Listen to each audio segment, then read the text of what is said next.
একটা জাতির ধ্বংসের জন্য নৈতিকতা বিবর্জিত নেতৃত্বই যথেষ্ট। আপনার বাবা নেতা ছিল, আপনি ছেলে, তো আপনি নেতা, এটাকে নেতৃত্ব বলে না। আপনি যদি মানুষকে প্রভাবিত করবার ক্ষমতা হাসিল করেন, মানুষের কাজে আসেন, আপনাকে যদি সমাজে কাজে লাগে, আপনি মানুষকে সাপোর্ট করেন, তখন আপনি নেতা হয়ে ওঠেন। আসসালামু আলাইকুম ওয়া রাহমাতুল্লাহি ওয়া বারাকাতুহু।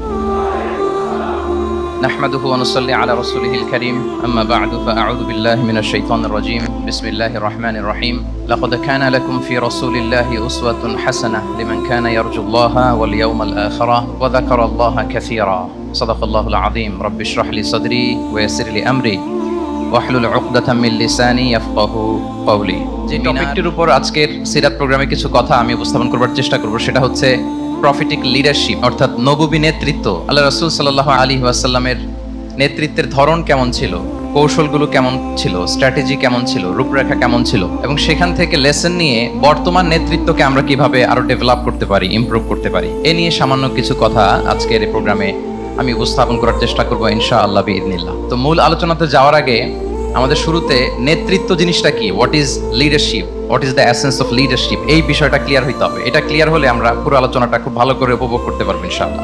What is leadership? লিডারশিপ মানে অন্যকে প্রভাবিত করবার ক্ষমতা, এটাই হচ্ছে মূলত লিডারশিপ।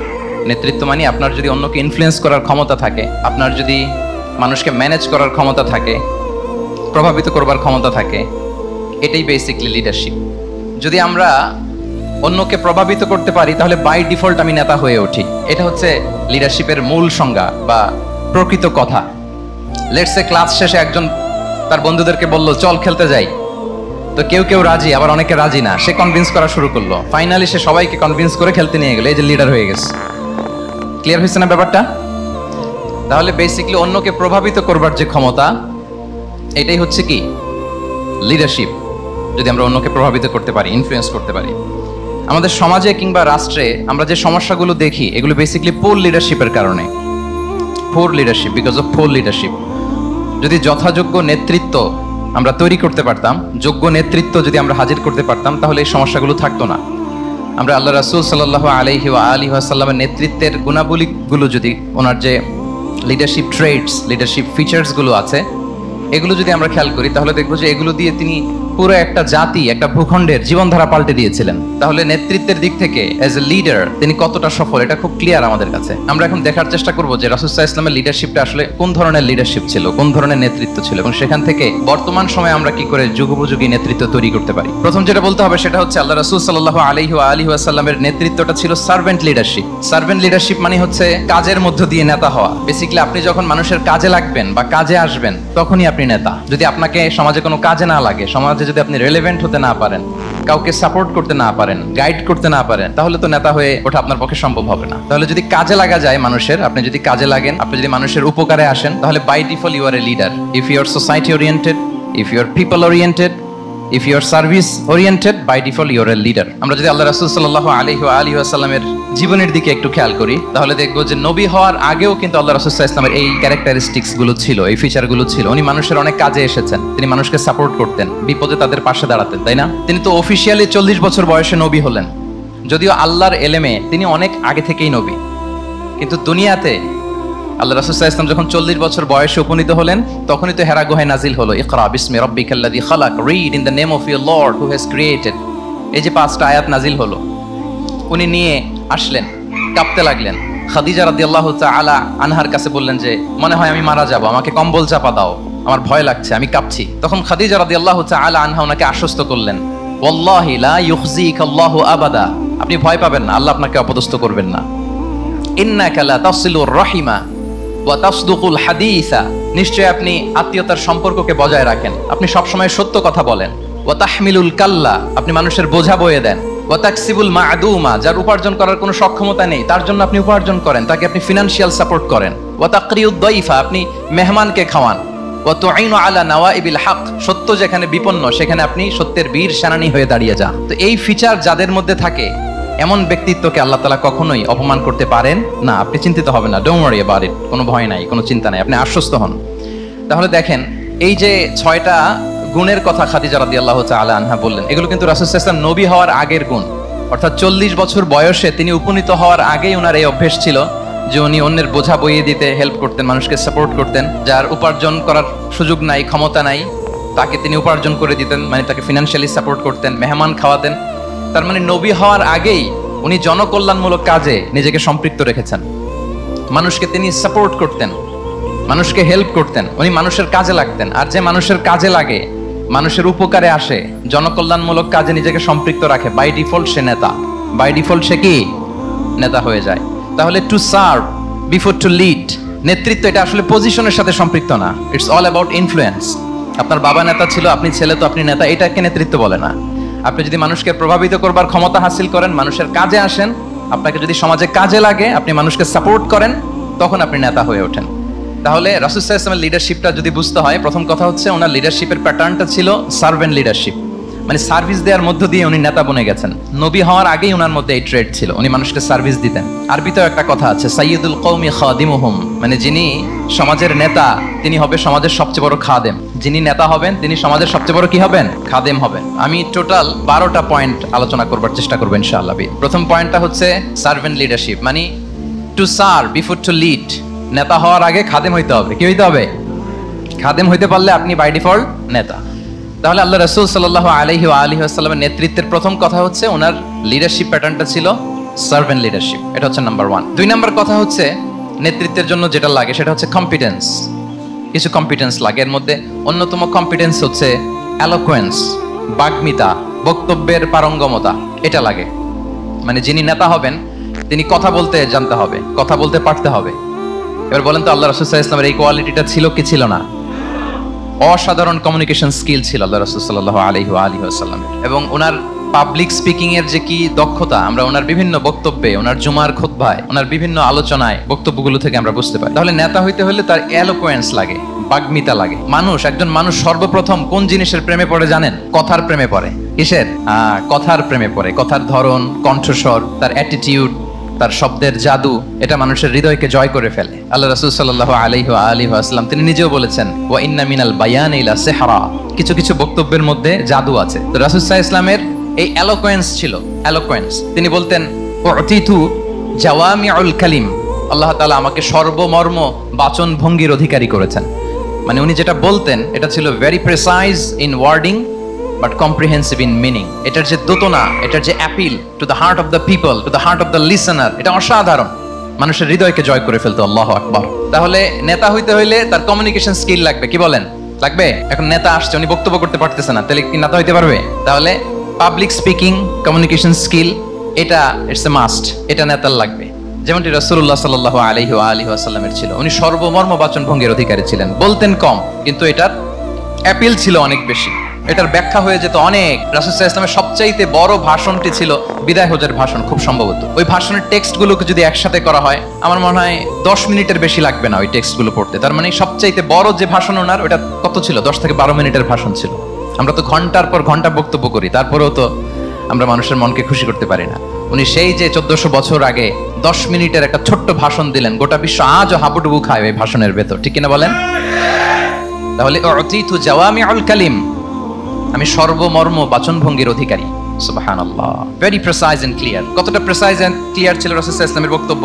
আম্মা জান আয়েশা রাদিয়াল্লাহু তাআলা আনহা বলেন, লাউ আদাহুল আদু লা আহসাহু, তিনি যখন বক্তব্য করতেন, কেউ যদি চাইতো যে দেখি কয়টা শব্দ বললেন বক্তব্যে, কয়টা বাক্য বললেন, চাইলে মুহূর্তে গুনে ফেলা যেত সেটা। এত প্রিসাইজ এন্ড ক্লিয়ার বক্তব্য ছিল যে তিনি কয়টা বাক্য ব্যবহার করেছেন, কয়টা শব্দ ইউজ করেছেন এই বক্তব্যে, চাইলে যে কেউ গুনে ফেলতে পারত। এবং তিনি খুবই শুদ্ধ আরবিতে কথা বলতেন, আফসাহুল লিসান ছিলেন। বিশুদ্ধ ভাষায় কথা বলতে পারা এটা অনেক জরুরি। রাসূল সাল্লাল্লাহু আলাইহি ওয়াসাল্লাম অত্যন্ত বিশুদ্ধ আরবিতে কথা বলতেন, এবং বিশুদ্ধ আরবি জানাটা বা বিশুদ্ধ ভাষাটা এত জরুরি যে আল্লাহ তাআলা তার প্রিয় হাবিবকে এই বিশুদ্ধ ভাষা শেখানোর জন্য মায়ের বুকের দুধ খাওয়া থেকে বঞ্চিত রেখেছিলেন। আই রিপিট, আমি আবারও বলছি, বিশুদ্ধ ভাষাটা এত জরুরি যে আল্লাহ তাআলা তার প্রিয় হাবিবকে মায়ের বুকের দুধ থেকে বঞ্চিত রেখেছেন শুধু বিশুদ্ধ ভাষার জন্য। তিনি তো মায়ের বুকের দুধ খেতে পারেন নাই। হালিমাতু সাদিয়ার সাথে সেই বনু সাদ গোত্রে চলে গিয়েছেন, সেখানে ছিলেন। হালিমাতু সাদিয়া ওনাকে দুধ খাইয়েছেন।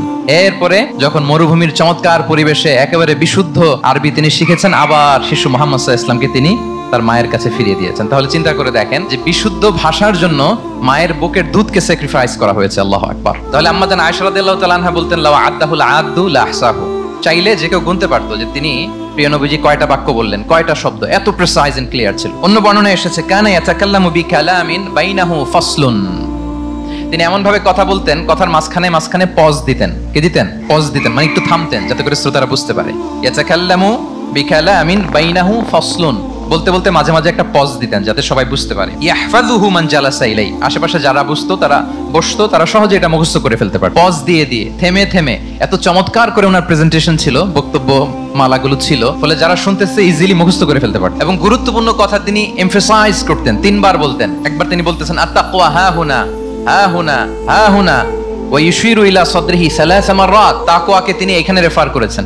আমরা তো মনে করি তাকওয়া সব ঢুকে গেছে এখানে, তাকওয়া ঢুকে গেছে টুপিতে, তাকওয়া ঢুকে গেছে জামাতে, এগুলো তাকওয়ার একটা নমুনা। কিন্তু আল্লাহ রাসূল সাল্লাল্লাহু আলাইহি ওয়াসাল্লাম বলেছেন তাকওয়া এখানে এখানে এখানে, এভাবে 3 বার তিনি ইঙ্গিত করেছেন। গুরুত্বপূর্ণ কথাকে তিনি এভাবে এমফাসাইজ করতেন। মাঝে মাঝে এমন আবেগঘন বক্তব্য উপস্থাপন করতেন সাহাবারা অশ্রুসিক্ত হতো। ওয়াজিলাত মিনহাল কুলুব যারাফাত মিনহাল উয়ুন, সাহাবারা বলতেন যে আমরা অশ্রুসিক্ত হতাম, আমাদের হৃদয় বিগলিত হতো। এত চমৎকার মর্মস্পর্শী বক্তব্য তিনি করতেন। এটা প্রেক্ষাপটের আলোকে। আবার যুদ্ধের ময়দানে যখন কমান্ড করতেন তখন আলা সাউতু ওয়াশতাদ্দা গাদাবু, তিনি রেগে যেতেন, উঁচু কণ্ঠে তিনি কথা বলতেন, মনে হচ্ছে একজন সেনাবাহিনীর কমান্ডার তার ব্যাটালিয়নকে কমান্ড করছেন। আল্লাহু আকবার। তাহলে বক্তব্যের যত দিক হতে পারে, স্লো মোশনে তেজস্বী বক্তব্য, খুব জ্বালাময়ী বক্তব্য, আবার মর্মস্পর্শী বক্তব্য, সব ধরনের বক্তব্য তিনি করতেন। সুবহানাল্লাহ। তাহলে এলোকোয়েন্স, 2 নাম্বার হচ্ছে এলোকোয়েন্স। কম্পিটেন্সের খুব গুরুত্বপূর্ণ একটা অংশ হচ্ছে এলোকোয়েন্স, বাগ্মিতা। এটা একজন নেতার থাকা চাই। কি বলেন? একজন নেতার এরকম বক্তব্য দিতে জানতে হবে না? আল্লাহ রাসূল সাল্লাল্লাহু আলাইহি ওয়াসাল্লাম তিনি ঠিক এইভাবে বক্তব্য করতেন। মাঝে মাঝে তিনি ইমোশনাল ইন্টেলিজেন্স ইউজ করতেন, মানে আবেগ অনুভূতিকে নাড়িয়ে দিয়ে শ্রোতাকে প্রভাবিত করে ফেলা। স্পিরিচুয়াল ইন্টেলিজেন্স বা ইমোশনাল ইন্টেলিজেন্স তিনি বক্তব্যের মধ্যে ব্যবহার করতেন। এমন ভাবে তিনি নাসিহাত করতেন, এমন ভাবে কথা বলতেন, মানুষের আবেগ অনুভূতিকে তিনি নাড়িয়ে দিতেন। আল্লাহু আকবার। ছোট্ট একটা উদাহরণ এখানে আমি হাজির করি। আপনারা হুনাইনের যুদ্ধের কথা নিশ্চয়ই শুনেছেন। কত হিজরিতে হয়েছিল? 8ম হিজরি। তার মানে মক্কা বিজয়ের ইমিডিয়েট পরেই, কয়েক সপ্তাহ পরেই তো হুনাইনের যুদ্ধ হয়েছিল। তো এই হুনাইনের যুদ্ধে অনেক ওয়ার বুটিজ মুসলমানদের করতলগত হয়েছিল, মানে অনেক গানিমাত, অনেক সম্পদ ওনারা যুদ্ধ শেষে যুদ্ধলব্ধ সম্পদ হিসেবে পেয়েছিলেন। 24,000 উট, প্রায় 40,000 ভেড়া, এত পরিমাণ গানিমত যখন রাসূল সাল্লাল্লাহু আলাইহি ওয়াসাল্লাম পেলেন, তিনি এগুলো বন্টন করতে শুরু করলেন। কিন্তু রাসূল সাল্লাল্লাহু আলাইহি ওয়াসাল্লাম তিনি বন্টন করতে যেয়ে আনসারী সাহাবীদেরকে, অর্থাৎ মদিনার যে সাহাবারা, তাদেরকে কিছুই দিলেন না, বরং তিনি মক্কার সাহাবাদেরকে দিলেন, অন্যান্য গোত্রের লোকদেরকে দিলেন, আশেপাশের সবাইকে দিলেন, কিন্তু দিলেন না কাদেরকে?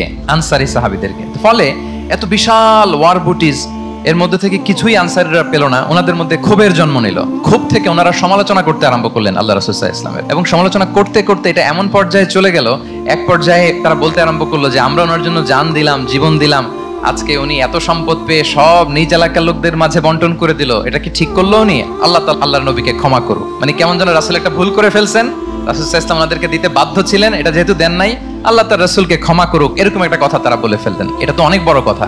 আল্লাহ রাসূল সাল্লাল্লাহু আলাইহি ওয়াসাল্লাম যখন এই কথা শুনলেন, তখন তিনি আনসারী সাহাবীদেরকে জড়ো করে একটা গেট টুগেদার করে এমন ইমোশনালি ওনাদেরকে কাবু করলেন, ইমোশনাল ইন্টেলিজেন্স ইউজ করলেন। এখানে তারা এসেছিল ক্ষোভ নিয়ে, অসন্তোষ নিয়ে, পরে সবাই কান্না করে রাসূল সাল্লাল্লাহু আলাইহি ওয়াসাল্লামের কাছে ক্ষমা চেয়ে সেই মজলিস থেকে উঠতে বাধ্য হয়েছে। তিনি সবাইকে ডেকে বললেন, ইয়া মা'আশারাল আনসার আলাম আতিকুম দুল্লালান ফাহাদাকুমুল্লাহ ওয়া আলাতান ফাআগনাকুমুল্লাহ ওয়া আ'দাআন ফাআল্লাফাল্লাহু বাইনা কুলুবিকুম। চমৎকার চমৎকার এক্সপ্রেশন যে ওহে আনসাররা, আমি কি তোমাদেরকে পথভ্রষ্ট পাইনি, পথহারা পাইনি? আমার ওসিলায় তোমরা হেদায়েতের দেখা পেয়েছো। আমি কি তোমাদেরকে নিঃস্ব পাইনি? আমার ওসিলায় তোমরা সমৃদ্ধ হয়েছো, সম্পদশালী হয়েছো। আমি কি তোমাদেরকে যুদ্ধরত অবস্থায় পাইনি? আউস খাজরাজ তোমরা তো ফাইট করতেছিলে ইচ আদার। আমি যে তোমাদের মধ্যে সম্প্রীতি আর ভালোবাসার মেলবন্ধনে তোমাদেরকে একত্রিত করে দিলাম। আওয়াজাতুম ফি আনফুসিকুম ফি লুআআতিন মিনাদ দুনিয়া, আর দুনিয়ার সামান্য কিছু জিনিসের কারণে তোমরা মনে কষ্ট পাচ্ছ, যেটা দিয়ে আমি কিছু মুসলিমদের হৃদয়কে আকৃষ্ট করছিলাম। তা আল্লাফতু বিহা কওমান লিউসলিমু ওয়া ওয়াকালতুকুম ইলা ইসলামিকুম। আমি কিছু মুসলিমদেরকে এগুলো দিয়ে তাদের হৃদয়টাকে ইসলামের প্রতি আরো অ্যাট্রাক্টেড করতেছিলাম, আর তোমাদেরকে তোমাদের ইসলামের উপরই আমি ছেড়ে দিয়েছি। আমি জানি আমার আনসাররা, তাদের হৃদয়ে যে ইসলাম আছে এটাই তাদের জন্য যথেষ্ট। আমা তারদাউনা আইয়াযহাবান নাসু বিশ-শাতি ওয়াল বাঈর وَتَرْجِعُونَ بِرَسُولِ اللَّهِ فِي رِحَالِكُمْ. Won't you be happy that people go back to their country with sheep and camel, and you go back to your country with Rasulullah? Allahu Akbar. তোমরা কি এতে খুশি হবে না? মানুষ উট আর ভেড়া নিয়ে তাদের এলাকায় ফিরবে, আর তোমরা আল্লাহর রাসূলকে নিয়ে তোমাদের এলাকায় ফিরবে। এরকম একটার পর একটা ইমোশনালি রাসূল সাল্লাল্লাহু আলাইহি ওয়াসাল্লাম যখন আনসার সাহাবীদেরকে কাবু করতে লাগলেন, ওনারা এমন ভাবে কান্নার রোল জুড়ে দিল, এমন ভাবে অনুতপ্ত হলো, কাঁদতে শুরু করলো, পরে এরা বলতে আরম্ভ করলো, আমি তো দুই একটা বাক্য বললাম, লম্বা চূড়া মন মাতানো বক্তব্য, হৃদয় স্পর্শী বক্তব্য। তারা বললো, ইয়া রাসূলুল্লাহ, আমরা শুধু আপনাকে পেয়েই খুশি। রাসূল সাল্লাল্লাহু আলাইহি ওয়াসাল্লাম বলেন, গোটা বিশ্বের মানুষ যদি এই পথ ধরে আর আনসারীরা যদি এই পথ ধরে, আমি এই পথ ছেড়ে দিয়ে আনসারীদের পথে হাঁটবো। আল্লাহ তুমি আনসারদের ক্ষমা করো, তাদের সন্তানদের ক্ষমা করো, তাদের নাতিদেরকে ক্ষমা করো। এভাবে মর্মস্পর্শী বক্তব্য যখন ইমোশনাল ইন্টেলিজেন্স দিয়ে যখন রাসূল সাল্লাল্লাহু আলাইহি ওয়াসাল্লাম বললেন, সব আনসারী সাহাবারা কাঁদতে আরম্ভ করলেন। সবাই ফাবাকাল কওমু হাত্তা আখদালু লুহাহুম, তাদের প্রত্যেকের দাড়ি ভিজে গেল, এমন কান্না জুড়ে দিল। আল্লাহু আকবার। তাহলে এটা ছিল রাসূল সাল্লাল্লাহু আলাইহি ওয়াসাল্লামের বক্তব্যের মাধ্যমে শ্রোতাদের মাঝখানে প্রভাব সৃষ্টি করার ক্ষমতা। চিন্তা করতে পারেন, হৃদয় কেঁপে ওঠে না এই কথা শুনলে? Won't you be happy? People go back to their home with sheep and camel and you take the messenger of Allah with you. মানুষ ছাগল ভেড়া নিয়ে ফিরতেছে, তোমরা তো আল্লাহর নবীকে নিয়ে ঘরে ফিরতেছো। আল্লাহু আকবার। তাহলে এই কম্পিটেন্সটা লাগে একজন নেতার, তিনি এরকম মর্মস্পর্শী বক্তব্য দিতে জানতে হবে। 3 নাম্বার হচ্ছে কম্পেশন, মানে সফট হার্টেড, দয়াদ্র হৃদয় হতে হবে। আপনি মানুষের দুঃখ যদি আপনাকে কাঁদায় তবেই আপনি নেতা। আমরা আল্লাহ রাসূল সাল্লাল্লাহু আলাইহি ওয়াসাল্লামের দিকে যদি তাকাই, ওনার তো একটা উপাধি হচ্ছে রাহমাতাল লিল আলামিন। আল্লাহ রাসূল সাল্লাল্লাহু আলাইহি ওয়াসাল্লামের উপাধি কি? ওমা আরসালনাকা ইল্লা রাহমাতাল লিল আলামিন, we have not sent you but as mercy for all the worlds. নবী হে, আপনাকে সবার জন্য আমি মার্সি করে পাঠিয়েছি, রাহমা করে পাঠিয়েছি। আপনি সবার জন্য রহমত, মানুষের জন্য, ম্যানকাইন্ড, জিনকাইন্ড, অ্যানিমালস, সবার জন্য আপনি রাহমা। রাসূল সাল্লাল্লাহু আলাইহি ওয়াসাল্লাম কতটা দয়াদ্র ছিল। আল্লাহ তাআলা অন্য আয়াতে বলছেন, ফাবিমা রাহমাতিন মিনাল্লাহি লিনতা লাহুম ওয়ালাউ কুনতা ফাযযান গালিযাল কলবি লানফাদ্দু মিন হাওলিক। নবী হে, লিনতা লাহুম, সবার জন্য আপনি সফট হার্টেড হয়েছেন আল্লাহর অনুগ্রহে। যদি আপনি সফট হার্টেড না হয়ে আপনি যদি কঠোর হৃদয়ের অধিকারী হতেন, তাহলে এখন লোকেরা যেমনি আপনাকে ঘিরে রাখে, আপনার চারিপাশে সবাই ঘিরে রাখতো না। আল্লাহু আকবার। সাহাবারা সব সময় রাসূল সাল্লাল্লাহু আলাইহি ওয়াসাল্লামের সঙ্গ পেতে চাইতো, অ্যাকম্পানি চাইতো, ঘিরে রাখ। এমনকি অনেক সাহাবী ঘরে ভালো না লাগলে রাসূল সাল্লাল্লাহু আলাইহি ওয়াসাল্লামের কাছে চলে আসতো। এমনকি অনেক সাহাবী বলতেন যে আমার পেটে ক্ষুধা লাগলেই আমি রাসূলের কাছে যেতাম, কারণ রাসূলের চেহারা দেখলে আমার পেটের ক্ষুধা উধাও হয়ে যেত। ফাবিমা রাহমাতিন মিনাল্লাহি লিনতা লাহুম। নবী হে, আল্লাহর অনুগ্রহে আপনি কোমলভাষী হয়েছেন। কোমল হৃদয়ের হওয়া, সফট হার্টেড হওয়া, দয়াদ্র চিত্তের হওয়া, এটা অন্যতম একটা লিডারশিপ ট্রেট। এত দয়াদ্র ছিলেন, আল্লাহ তাআলা বলছেন, ফালাআল্লাকা বাখিউন নাফসাকা আলা আসারিহিম ইল্লাম ইউমিনু বিহাযাল হাদীসি আসাফা। রাসূল সাল্লাল্লাহু আলাইহি ওয়াসাল্লাম বারবার মক্কার কুরাইশদের কাছে যেত, বারবার কাফিরদের কাছে যেত, যেন তারা ঈমান আনে, যেন তারা খারাপ রাস্তা ছেড়ে দিয়ে ভালো রাস্তায় আসে। বারবার চিন্তা করতো যে ইস, কেন তারা লা ইলাহা পড়ে না, কেন তারা সত্যের পথে ফিরে আসে না। হায় রে, একটুর জন্য তো তারা সামান্য আমার কথাটা শুনলেই তো বেঁচে যেত, ইস একটু আমার কথা মানলেই তো জাহান্নাম থেকে বেঁচে যেত। এরকম অস্থির হয়ে তাদের পেছনে ছুটতেন। আল্লাহ তাআলা বলেছেন, নবী হে, আপনি ওদের পেছনে ছুটতে ছুটতে আপনি তো নিজেকেই শেষ করে দিবেন। বাখিউন নাফসাক, আপনি তো নিজের দিকে খেয়াল করছেন না, নিজের শরীরের দিকে খেয়াল করছেন না, নিজের স্বাস্থ্যের দিকে, সময়ের দিকে, আপনি পাগল পাড়া হয়ে তাদেরকে বাঁচানোর জন্য ছুটছেন। তাহলে কতটা দয়াদ্র কোমল হৃদয়ের অধিকারী হলে যে কাফেররা রাসূল সাল্লাল্লাহু আলাইহি ওয়াসাল্লামকে ফিজিক্যালি, মেন্টালি এমন কোনো টর্চার নেই করে নাই, তাদের পিছনে পিছনে ছুটতেন তিনি। হায় রে, একটু যদি ঈমানের রাস্তায় আনা যায়, কোনোভাবে যদি তাদেরকে বুঝিয়ে কনভিন্স করা যায়, তাহলে কম্প্যাশনেট, দয়ালু হওয়া, এটা নেতৃত্বের অন্যতম একটা গুণ। আপনার হৃদয়ে দয়া থাকতে হবে, মায়া থাকতে হবে সবার জন্য, কারণ নেতা তিনি তো সবার। লেটস সে বাংলাদেশের যিনি প্রধানমন্ত্রী হবেন, আরো রেলেভেন্ট হয়ে যাচ্ছে এখন কথা, সামনে তো নির্বাচন আসতেছে, সো কেউ না কেউ তো প্রধানমন্ত্রী হবে। তো উনি যখন প্রধানমন্ত্রী হবে ধরেন, উনি কি শুধু ওনার দলের প্রধানমন্ত্রী হবেন? তাহলে উনি 18 কোটি মানুষের প্রধানমন্ত্রী হবেন, ঠিক কিনা বলেন? তাহলে সবার জন্য ওনার হৃদয়ে দয়া, ভালোবাসা, এটা থাকার দরকার আছে না নাই? তিনি সবার প্রতি কোমল হৃদয়ের হইতে হবে, দয়াদ্র হইতে হবে। প্রধানমন্ত্রী উনি শুধু নিজ দলের প্রধানমন্ত্রী নন, 18 কোটি মানুষের প্রধানমন্ত্রী। তাহলে সফট হার্টেড হইতে হবে। রাসূল সাল্লাল্লাহু আলাইহি ওয়াসাল্লামের মধ্যে এটা ছিল। সবসময় তিনি মাজলুমদের পাশে থাকতেন। আপনারা হিলফুল ফুজুলের কথা জানেন। ওনার বয়স যখন 35, ইয়ামানের এক ব্যবসায়ী আসছিল মক্কায় ব্যবসা করতে। পণ্য বিক্রির পরে আস ইবনে ওয়াইল নামে এক দুষ্ট জালেম, সে পণ্য নিয়ে বলে, আমরা এই এলাকার লোক, আমরা দাম দিব না, কি করতে পারো করো। এই লোক কান্না জুড়ে দিল। তার কান্না দেখে রাসূল সাল্লাল্লাহু আলাইহি ওয়াসাল্লামের হৃদয়ে দয়া হলো। তিনি ওনার চাচা জুবাইর ইবনে আব্দুল মুত্তালিব সহ ওনার মতো যারা ইয়াং স্টার আছে সবাইকে নিয়ে একটা সংঘ করলেন। এটাই তো হালাফুল ফুদুল, মূলত নাম হচ্ছে হালাফুল মুত্তাইয়িবিন। জাহিলি যুগে ওনাদের প্রথা ছিল, কোনো একটা ভালো কাজে কেউ যখন এক হতো, রং ভর্তি বালতির ভেতরে হাত ঢুকিয়ে তারা পাথরের মধ্যে ওই হাতের ছাপ দিত, সবাই ওইখানে ছাপ দিত। ফলে কাইন্ড অফ কভেনেন্ট, এটা একটা চুক্তির মতো, যে আমরা চুক্তিবদ্ধ হলাম, এগ্রিমেন্ট করলাম যে আমরা সবাই এক।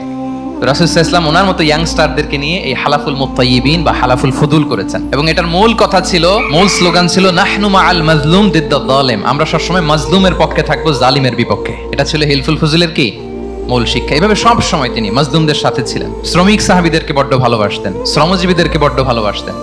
এমনকি বিদায় হজের মতো এরকম গুরুত্বপূর্ণ ভাষণও শ্রমজীবীদের কথা বাদ যায়নি, গরিবদের কথা বাদ যায়নি। আরিকাআকুম আতঈমুহুম মিম্মা তাআকুলুন ওয়ালবাসুহুম মিম্মা তালবাসুন।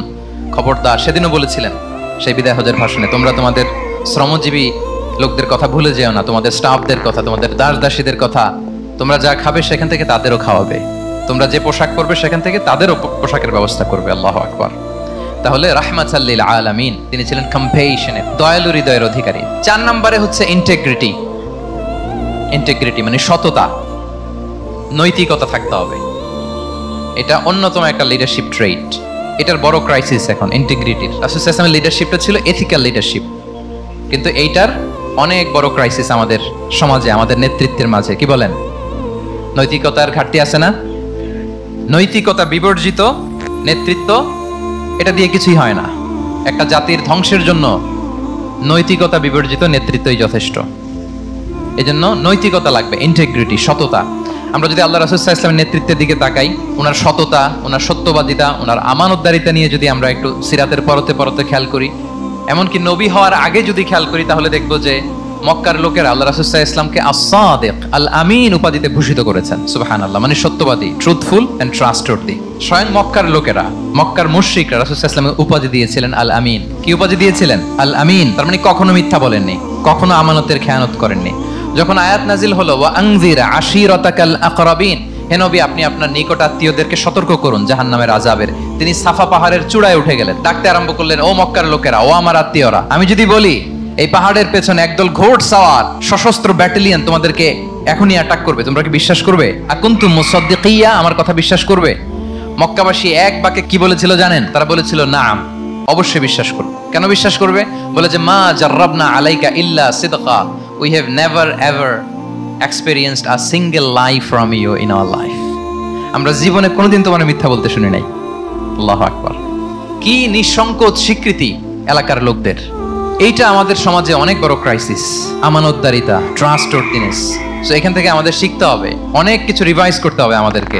এই যে নতুন বাংলাদেশের চমৎকার সময় এসেছে, আর 54 বছরও হয়তো আমরা এই সুযোগ পাবো না। এজন্য আমাদেরকে শিখতে হবে রাসূল সাল্লাল্লাহু আলাইহি ওয়াসাল্লামের যে ইন্টিগ্রিটি, ওনার যে ট্রাস্টওয়ার্দিনেস, এই আমানতদারিতা থেকে আমাদেরকে শিখতে হবে। তাহলে নেতাকে আস্থার জায়গা তৈরি করে নিতে হয়। রাসূল সাল্লাল্লাহু আলাইহি ওয়াসাল্লাম এটা ধীরে ধীরে তৈরি করেছেন। আপনারা জানেন যে উনি নবুয়তের আগে পার্টনারশিপে বিজনেস করতেন খাদিজা রাদিয়াল্লাহু তাআলা আনহার সাথে, মানে খাদিজা রাদিয়াল্লাহু তাআলা আনহার ইনভেস্টমেন্ট আর উনি শ্রম দিতেন। তো উনি সিরিয়াতে গিয়েছেন পণ্য নিয়ে, মালামাল নিয়ে। ওনার ব্যবসা বাণিজ্যের ধরন কেমন এটা দেখবার জন্য খাদিজা রাদিয়াল্লাহু তাআলা আনহা ওনার এক বান্ধবীকে পাঠিয়েছিলেন ওই ক্যারাভ্যানে, ওই কাফেলায়। নাম ছিল মাইসারা। তো মাইসারাকে বলেছে, মাইসারা তুমি দেখবা যে টাকা পয়সা আবার উল্টাপাল্টা করে কিনা, ঠিকঠাক মতো ব্যবসা করে কিনা, আমার huge investment on behalf of me, তুমি এই ক্যারাভ্যানে থাকবে আর দেখবে যে মোহাম্মদ ঠিকঠাক বিজনেসটা করে কিনা। আল্লাহু আকবার। মাইসারা এই সফর শেষে এসে খাদিজা রাদিয়াল্লাহু তাআলা আনহার কাছে এমন পজিটিভ রিভিউ দিয়েছে, এই রিভিউ শুনেই খাদিজা রাদিয়াল্লাহু তাআলা আনহা বিষ্ণু ইসলামকে বিয়ে করার জন্য রাজি হয়ে গেছেন। আলহামদুলিল্লাহ। মাইসারা এসে রিভিউ দিতে লাগলো যে মোহাম্মদ সে সবার চেয়ে আলাদা সাল্লাল্লাহু আলাইহি ওয়াসাল্লাম। তার ওঠা বসা, তার চলন বলন, তার কথন, তার ডিলিংস, তার লেনদেন সব আলাদা, অসাধারণ তিনি। মাইসারার রিভিউ শুনে আল্লাহু আকবার, খাদিজা রাদিয়াল্লাহু তাআলা আনহা তিনি অবাক হয়ে গেলেন এবং তিনি বিয়ের প্রস্তাব পাঠালেন। রাসূল সাল্লাল্লাহু আলাইহি ওয়াসাল্লামের এই আমানতদারিতায় মুগ্ধ হয়ে কি করলেন? বিয়ের প্রস্তাব পাঠালেন। তাহলে কি পরিমাণে ট্রাস্টওয়ার্দিনেস ওনার ছিল। আরো মজার ব্যাপার হচ্ছে মক্কার কুরাইশরা, মক্কার লোকেরা রাসূল সাল্লাল্লাহু আলাইহি ওয়াসাল্লামের কাছে এসে আমানতের সম্পদ গচ্ছিত রাখতো। আবু জাহেলের কাছে রাখতো না, উতবা, শাইবা, ওয়ালিদ ইবনে মুগিরা কারো কাছে রাখতো না। খেয়াল করে দেখেন, দল করে আবু জাহেলের, দল করে কার, কিন্তু আমানত রাখে কার বাসায়? কি অবাক করা কাণ্ড না? কর্মী হচ্ছে আবু জাহেলের, কিন্তু আমানতের সম্পদ রাখে কার কাছে? মুহাম্মদ সাল্লাল্লাহু আলাইহি ওয়াসাল্লামের বাসায়। রাসূল সাল্লাল্লাহু আলাইহি ওয়াসাল্লাম যেদিন হিজরত করবেন, উনি সাইয়েদনা আলী রাদিয়াল্লাহু তাআলা আনহুকে অ্যাসাইন করে গিয়েছেন যে আলী তুমি থাকো, তুমি কয়েকদিন পরে মদিনায় হিজরতে যাবা, আমার কাছে যত আমানতের সম্পদ আছে এগুলো তুমি আগে বিলি করে তারপরে যাবে। রাসূল সাল্লাল্লাহু আবু বকর রাদিয়াল্লাহু তাআলা আনহুকে নিয়ে চলে গেলেন। আলী রাদিয়াল্লাহু তাআলা আনহুর টানা 3 দিন লেগেছে যে ডেপোজিটগুলো রাসূল সাল্লাল্লাহু আলাইহি ওয়াসাল্লামের কাছে ছিল, আমানতের যেই জিনিসগুলো ছিল এগুলো বন্টন করতে সাইয়েদনা আলী রাদিয়াল্লাহু তাআলা আনহু 3 দিন সময় নিয়েছেন। 3 দিন, এত পরিমাণ আমানতের সম্পদ রাসূল সাল্লাল্লাহু আলাইহি ওয়াসাল্লামের কাছে ছিল। আল্লাহু আকবার। তাহলে এই আমানতদারিতা, সততা, অনেস্টি, ট্রাস্টওয়ার্দিনেস এটা অনেক জরুরি নেতৃত্বের জন্য। নেতা হতে চাইলে তাকে আমানতদার হইতে হবে। যদি একজন ট্রু লিডার কেউ হতে চায় তার মধ্যে আমানতদারিতা চাই। কি চাই? আমানতদার। তাহলে ইন্টিগ্রিটি। 5 নম্বরে হচ্ছে গুড ইন্টারঅ্যাকশন উইথ ফলোয়ার্স। নেতার তার ফলোয়ারের সাথে কি লাগবে? ভালো ইন্টারঅ্যাকশন লাগবে, সুন্দর একটা সম্পর্ক লাগবে, ভালো বোঝাপড়া চাই। একজন ভালো নেতৃত্বের বৈশিষ্ট্য হচ্ছে নেতা তার ফলোয়ারের সাথে কি করবে? ইন্টারঅ্যাক্ট করবে। এখানেই বস আর লিডারের মধ্যে পার্থক্য। বস কি করে? অর্ডার করে শুধু। বসের কাজ হচ্ছে এই ডুজ এন্ড ডোন্টস বলে দেয়, এইটা করা যাবে ওইটা করা যাবে, মানে অর্ডার করে, ডিরেক্ট করে। কিন্তু লিডার কি করে? গাইড করে, মেন্টরিং করে, ইন্সপায়ার করে, মোটিভেট করে। So here is the difference between leader and boss. তাহলে বসই হওয়া যাবে না। নেতা হইতে চাইলে বসই হওয়া যাবে না। You have to interact with your followers. আপনার ফলোয়ারের সাথে ইন্টারাকশন লাগবে, তবেই আপনি নেতা। আমরা দেখি রাসূল সাল্লাল্লাহু আলাইহি ওয়াসাল্লামের কেমন ইন্টারাকশন ছিল। রাসূল সাল্লাল্লাহু আলাইহি ওয়াসাল্লাম যে কোনো বড় ডিসিশনে সাহাবাদের সাথে কনসালটেশন করতেন, পরামর্শ করতেন, তারপরে সিদ্ধান্ত নিতেন। ওয়া শাবিরহুম ফিল আমর, এই আয়াতের ভিত্তিতে তিনি সবার সাথে কি করে নিতেন? সাহাবাদের সাথে পরামর্শ করে নিতেন। আপনারা দ্বিতীয় হিজরির যে বদরের যুদ্ধের কথা জানেন। বদরের প্রান্তরটা মদিনা থেকে প্রায় 130 কিলো দক্ষিণ পশ্চিমে। তো ওখানে গেলেন মদিনা থেকে। তিনি যাওয়ার পরে এক জায়গায় তিনি সেনা ক্যাম্প স্থাপন করলেন। স্থাপন করার পরে হাব্বাব ইবনুল মুনজির রাদিয়াল্লাহু তাআলা আনহু তিনি জিজ্ঞেস করেন, ইয়া রাসূলুল্লাহ, এই যে আপনি এই জায়গায় বদরের প্রান্তরে সেনা শিবির স্থাপন করলেন, সেনা ক্যাম্প স্থাপন করলেন, এটা কি আল্লাহর দেখিয়ে দেয়া কোনো জায়গা নাকি আপনার ইচ্ছায়? তিনি বললেন, আমানজিলান আনসালাকাল্লাহু লাইসা লানা আন নাতাকদ্দামাহু ওয়ালা নাতাআখারা আনহু। এটা কি একেবারে ফিক্সড আল্লাহর পক্ষ থেকে ওহী যে এখানেই শিবির স্থাপন করতে হবে, নাকি আমহুয়া রায়ু ওয়াল হারবু ওয়াল মাকিদা, নাকি এটা যুদ্ধের কৌশল হিসেবে আপনি নিজ থেকে করেছেন? রাসূল সাল্লাল্লাহু আলাইহি ওয়াসাল্লাম বললেন, না, এটা কোনো ওহী না। আমার কাছে মনে হয়েছে, আমার যে অ্যানালিসিস, আমার মনে হয়েছে বদরের যুদ্ধে এখানেই আমাদের পজিশনিংটা হইলে ভালো হয়। হাব্বাব ইবনে মুনজির রাদিয়াল্লাহু তাআলা আনহু বলেন, না, ইদান লাইসা হাযা বিমানসিল ইয়া রাসূলুল্লাহ। তাহলে এইখানে যদি আপনার নিজ থেকে আপনি এটা ডিসাইড করেন, আমি আপনার অনুমতিক্রমে বলতে চাই ইয়া রাসূলুল্লাহ, এটা সুন্দর জায়গা হয়নি। সুন্দর জায়গা হয়নি? তাহলে কোথায়? হাব্বাব বললেন, ওইখানে, ওই যে বদরের একটা কুয়া আছে, এখানে পানির সোর্স আছে। আমরা যদি ওইখানে একটা ব্লকেট দিয়ে দাঁড়াতে পারি, তাহলে কুরাইশরা এসে আর পানি খেতে পারবে না। ওরা পানি না খেয়েই মরবে, যুদ্ধেও মরবে, পানির অভাবেও মরবে। আল্লাহু আকবার। এক মুহূর্ত দেরি করলেন না রাসূল সাল্লাল্লাহু আলাইহি ওয়াসাল্লাম। এই অপিনিয়ন পাওয়ার সাথে সাথেই বললেন, এই সেনা ক্যাম্প এখান থেকে উঠায় হাব্বাব যেখানে বলেছে ওইখানে যে সেনা শিবির স্থাপন করো। 1 সেকেন্ডও দেরি করেন নাই। তাহলে কোনো ইগোইস্টিক ঝামেলা ছিল না। ভেরি অ্যাকোমোডেটিভ ছিলেন রাসূল সাল্লাল্লাহু আলাইহি ওয়াসাল্লাম। আমরা অনেক সময় নতুন কোনো কথা শুনলে, কোনো রিফর্ম শুনলে, শ্রোতাদের মধ্যে থেকে কিছু একটা শুনলে আটকে উঠি, চেঞ্জ করতে চাই না, রিজিড হয়ে থাকে। এই রিজিডিটি রাসূল সাল্লাল্লাহু আলাইহি ওয়াসাল্লামের মধ্যে ছিল না। ভেরি অ্যাকোমোডেটিভ ছিলেন, ইজিলি ওপেন আপ করতে পারতেন। মুহূর্তেই বলেন, ঠিক আছে, আমি যেখানে করেছি আসলে ঠিক হয় না। হাব্বাব যেখানে বলেছে সবাই ওখানে যে সেনা ক্যাম্প স্থাপন করো। আল্লাহু আকবার। উনি চাইলে বলতে পারতেন, এই হাব্বাব, তুমি কি আমার চেয়ে বেশি বুঝো? আমি তো নবী, তুমি আমার উম্মাহ, আমার কাছে ওহী আসে। কোনো ধরনের আর্গুমেন্টে না যে সরাসরি রাসূল সাল্লাল্লাহু আলাইহি ওয়াসাল্লাম এটাকে মেনে নিলেন। আল্লাহু আকবার। তাহলে এই যে ইন্টারঅ্যাকশন দেখেন, কত চমৎকার ইন্টারঅ্যাকশন ছিল সাহাবীদের সাথে রাসূলুল্লাহ সাল্লাল্লাহু আলাইহি ওয়া আলিহি ওয়াসাল্লাম। তাহলে good interaction with your followers, এটা জরুরি। আমরা যদি খন্দকের ঘটনা দেখি, খন্দকের যে পরীক্ষা খনন করা হয়েছিল, এটা কিন্তু কোনো মদিনার বা মক্কার কোনো আরাবিয়ান সাহাবাদের কাছ থেকে এই পরামর্শ আসেনি। এসেছে কার কাছ থেকে? সালমান আল ফারিসি। বাড়ি কই? সেই ইরান, ইয়ামান না, ইরানে। উনি হি ওয়াজ পার্সিয়ান, উনি ইরান থেকে আসছে।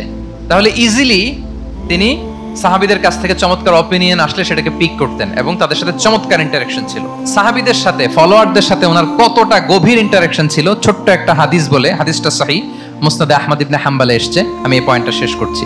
রাসূল সাল্লাল্লাহু আলাইহি ওয়াসাল্লামের যুগে এক সাহাবী ছিল, তার নাম ছিল জাহির ইবনে হারাম আল আশজাঈ। জাহির, সাহাবীর নাম কি? সবাই বলুন, কি নাম? জাহির রাদিয়াল্লাহু তাআলা।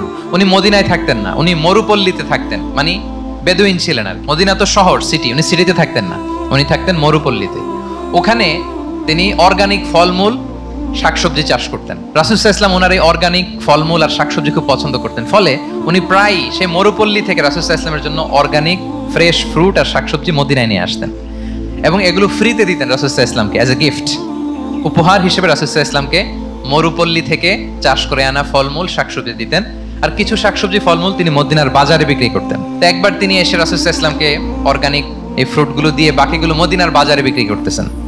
রাসূলুল্লাহ সাল্লাল্লাহু আলাইহি ওয়া আলিহি ওয়াসাল্লাম বাজার ভ্রমণে গেলেন, যে দেখে ওই তো জাহের, উনি আবার কানা রজুলান দামিমান, একটু কুৎসিত দেখতে, একটু খাটো কুৎসিত শ্যামবর্ণের ছিলেন। তো ওনাকে দেখেই রাসূল সাল্লাল্লাহু আলাইহি ওয়াসাল্লাম পিছন থেকে এরকম ঝাপটে ধরলেন। উনি তো দেখতে পারতেছেন না কে ধরলো। উনি বলে মান হাদা আরসিলনি, এই ছাড়ো ছাড়ো, কে কে, কোন লোক আমারে ধরলো, ছাড়ো ছাড়ো করে অস্থির। যখন পিছনে ফিরে দেখে আল্লাহ রাসূল সাল্লাল্লাহু আলাইহি ওয়াসাল্লাম, এখন আর ছাড়াছাড়ি করে না, এখন ওনার পিঠটা রাসূল সাল্লাল্লাহু আলাইহি ওয়াসাল্লামের বুক মোবারকের দিকে আরো লাগাই দিচ্ছে এইভাবে। সুবহানাল্লাহ। এতক্ষণ বলে এই কে, ছাড়ো ছাড়ো, যখন দেখে রাসূল সাল্লাল্লাহু আলাইহি ওয়াসাল্লাম এখন আর তাড়াহুড়ো করতেছে না, এখন ওনার পিঠটা রাসূল সাল্লাল্লাহু আলাইহি ওয়াসাল্লামের বুক মোবারকের সাথে আরো ঠেলে দিচ্ছে। রাসূল সাল্লাল্লাহু আলাইহি ওয়াসাল্লাম এবার মজার ছলে বললেন, মাইয়াশতারি হাযাল আব, ফান করে বলতেছেন, এই একটা দাস আছে আমার কাছে, এই লোকটারে কে কিনবে, আমি বেচবো। জাহের রাদিয়াল্লাহু তাআলা আনহু বলেন, ইয়া রাসূলুল্লাহ ইদান আল্লাহি তাজিদুনি কাসিদান, আমি কালো মানুষ, আমি সস্তা মানুষ, আমারে বেচলে বেশি দাম পাবেন না আপনি, আমি তো সস্তা মানুষ ইয়া রাসূলুল্লাহ। রাসূল সাল্লাল্লাহু আলাইহি ওয়াসাল্লাম বললেন, আনতা লাস্তা ইনদাল্লাহি কাসিদ ইয়া জাহির, হে জাহির তুমি আল্লাহর কাছে সস্তা নও, আনতা ইনদাল্লাহি গালি, তুমি আল্লাহর কাছে বড্ড দামি। তোমার স্কিন ব্রাইট কালার না, তুমি কুৎসিত, তুমি দুনিয়াতে সস্তা হতে পারো, কিন্তু আমার আল্লাহর দরবারে তুমি কভু সস্তা নও। আনতা ইনদাল্লাহি গালি, আল্লাহর কাছে তুমি বড্ড দামি। দেখেন ইন্টারেকশন কোন মাত্রায় গেলে পিছন থেকে যে এরকম হাক করা যায়, ঝাপটে ধরা যায় এক সাহাবীকে, সুবহানাল্লাহ বিহামদিহি। এরকম গুড ইন্টারেকশন ছিল অনেক অনেক, ভুরি ভুরি সিরাতের পরতে পরতে আপনারা পাবেন যে রাসূল সাল্লাল্লাহু আলাইহি ওয়াসাল্লামের সাথে সাহাবাদের ইন্টারেকশন কত চমৎকার ছিল। 6 নম্বরে হচ্ছে কারেজ, সাহসিকতা। নেতা হইতে হইলে সাহস লাগবে না? নেতারে বাঁচানোর জন্য কর্মীরা দৌড়াইতেছে সামনে, নেতা যদি ছোটে পিছনে, তাহলে হবে? তাহলে তো তাকে নেতা বলা যায় না, কি বলেন? নেতার তো হি শুড বি কারেজাস, তার সাহসী হইতে হবে, দুর্দান্ত সাহস থাকতে হবে তার। রাসূল সাল্লাল্লাহু আলাইহি ওয়াসাল্লামের এরকম দুর্দান্ত সাহস ছিল, অত্যন্ত সাহসিকতার অধিকারী তিনি ছিলেন। এবং এই লিডারশিপ ট্রেটটা খুবই জরুরি, এটাকে বলে মাদার স্কিল। কারেজি যে মাদার স্কিল, এটাই সব। এই হিম্মত লাগবে। আর রাজুলু যু হিম্মা ইউহিল উম্মা, যার হিম্মত আছে সেই জাতিকে জাগাতে পারে, ঠিক কিনা?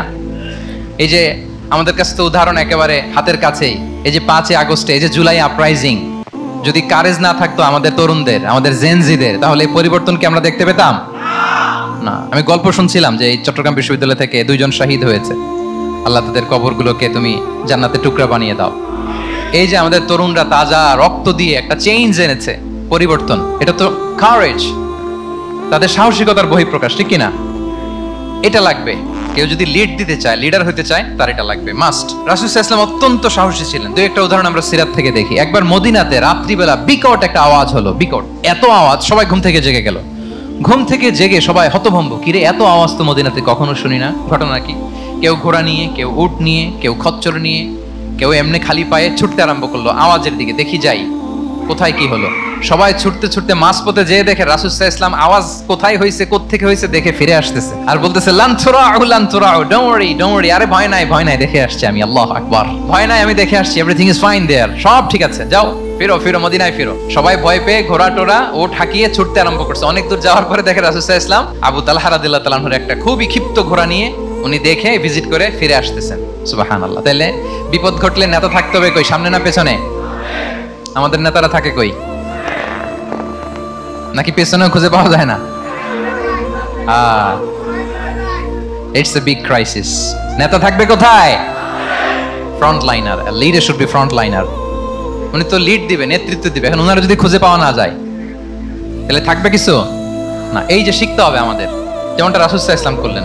বিকট আওয়াজ, উনি আগে চলে গেছে, কাউকে না বলে দেখে দেখে চলে আসতেছে। আল্লাহু আকবার। হুনাইনের যুদ্ধে এক পর্যায়ে মুসলমানরা পর্যদস্ত হয়ে যাচ্ছিল, আপনারা অনেকে জানেন। To make the long story short, পুরো ঘটনাটা আমি আনবো না। সাহাবারা দিক বিদিক ছুটতে আরম্ভ করলো, পাহাড়ের উপর থেকে এমন প্রবল বেগে তীর ছোড়া হচ্ছিল, সাহাবারা টিকতে পারছিল না, কেউ এদিকে কেউ ওদিকে। রাসূল সাল্লাল্লাহু আলাইহি ওয়াসাল্লাম এই তীর তলোয়ারকে উপেক্ষা করে সামনে যেয়ে দাঁড়ালেন ঢালের মতো, আর বললেন আনা নবিয়্যু লা কাযিব, আনা ইবনু আব্দুল মুত্তালিব। এই সাহাবারা, আনা নবিয়্যু লা কাযিব, আমি সত্য নবী, আমার দিকে ফেরো, I am the grandson of Abdul Muttalib, আমি দাঁড়িয়ে আছি, ফেরো। রাসূল সাল্লাল্লাহু আলাইহি ওয়াসাল্লামের যখন এই সাহসী স্টেটমেন্ট তারা পেলেন, আবার আল্লাহু আকবার ধ্বনি নিয়ে সাহাবারা সামনের দিকে এগিয়ে গেছেন। এই যে আগালেন, আর পিছু ফিরলেন না, হুনাইন জয় করেই ছাড়লেন। আল্লাহু আকবার। তাহলে ইতিহাসের পরতে পরতে, সিরাতের পরতে পরতে আমরা দেখবো যে রাসূল সাল্লাল্লাহু আলাইহি ওয়াসাল্লাম হি ওয়াজ এ হাইলি কারেজাস, অনেক সাহসী একজন ব্যক্তিত্ব ছিলেন, অত্যন্ত সাহসী পুরুষ ছিলেন। তাহলে নেতা হইতে হইলে তার কি লাগবে?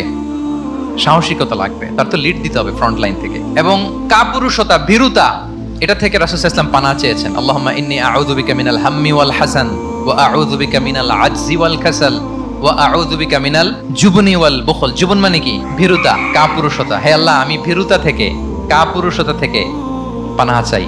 আমরা যেন কাপুরুষ না হই, আমরা যেন ভীরু না হই, আমরা যেন সত্যের বীর সেনানী হয়ে আবু সাঈদের মতো এরকম দুই হাত প্রসারিত করে দাঁড়াতে পারি, ঠিক কিনা?